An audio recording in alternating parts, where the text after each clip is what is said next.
ভারতীয় রাজনীতির ইতিহাসে সবচেয়ে বড় ভূমিকম্প। নিজের হাতে গড়া দল তৃণমূল কংগ্রেস থেকেই ছেঁটে ফেলা হলো মমতা বন্দ্যোপাধ্যায়কে। হ্যাঁ, ঠিকই শুনেছেন, পদ হারালেন অভিষেক বন্দ্যোপাধ্যায়ও। আর তৃণমূলের নতুন সর্বভারতীয় চেয়ারম্যান হলেন হাওড়ার অরূপ রায়। কি ঘটছে বাংলায়? ২৬ সালের বিধানসভা নির্বাচনে হারের পর থেকেই যে বারুদে আগুন জমছিল, আজ তা এক্কেবারে বিস্ফোরণ ঘটালো। বিধানসভার বাজেট অধিবেশন শেষ হতেই কলকাতার নিউ টাউনের এক বিলাসবহুল হোটেলে বসেছিল এক গোপন ও ঐতিহাসিক অধিবেশন। আর সেখানেই দলীয় গণতন্ত্র লঙ্ঘনের অভিযোগে মমতা বন্দ্যোপাধ্যায়কে চেয়ারম্যান পদ থেকে সরিয়ে দিল দলেরই একটা বড় অংশ। দলের নতুন মুখ এখন কারা?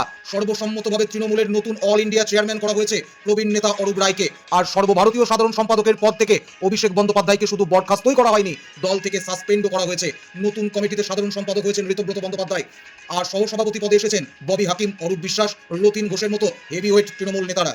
বিদ্রোহী শিবিরের দাবি, তাদের সঙ্গে রয়েছেন তৃণমূলের অন্তত ৬০ জন বিধায়ক এবং কলকাতা পুরসভার ৭০ জনেরও বেশি কাউন্সিলর। অর্থাৎ গরিষ্ঠতার জোরে তারাই নাকি এখন আসল তৃণমূল। অন্যদিকে মমতা বন্দ্যোপাধ্যায় শিবিরে এখন মাত্র ২০ জন মতো বিধায়ক অবশিষ্ট আছেন। তার ভাঙনের পর এবার লড়াই করাতে চলেছে দিল্লির নির্বাচন কমিশন অবধি। ঘাসফুল প্রতীক কার, তা নিয়ে চলবে চরম জলঘোলা। পশ্চিমবঙ্গের রাজনীতিতে মমতা বন্দ্যোপাধ্যায়ের এই অপসারণ কি একটি যুগের অবসান, নাকি দিদি আবার ঘুরে দাঁড়াবেন? আপনার কি মনে হয় আসল তৃণমূল কংগ্রেস আসলে কার দখলে থাকবে, মমতা বন্দ্যোপাধ্যায়ের নাকি এই নতুন ঋতব্রত শিবিরের? আপনি নিচে কমেন্ট করে আপনার মতামত জানান। আর ব্রেকিং নিউজের জন্য সঙ্গে থাকুন সংবাদ বাংলা 247, খবর সবসময় সবার আগে।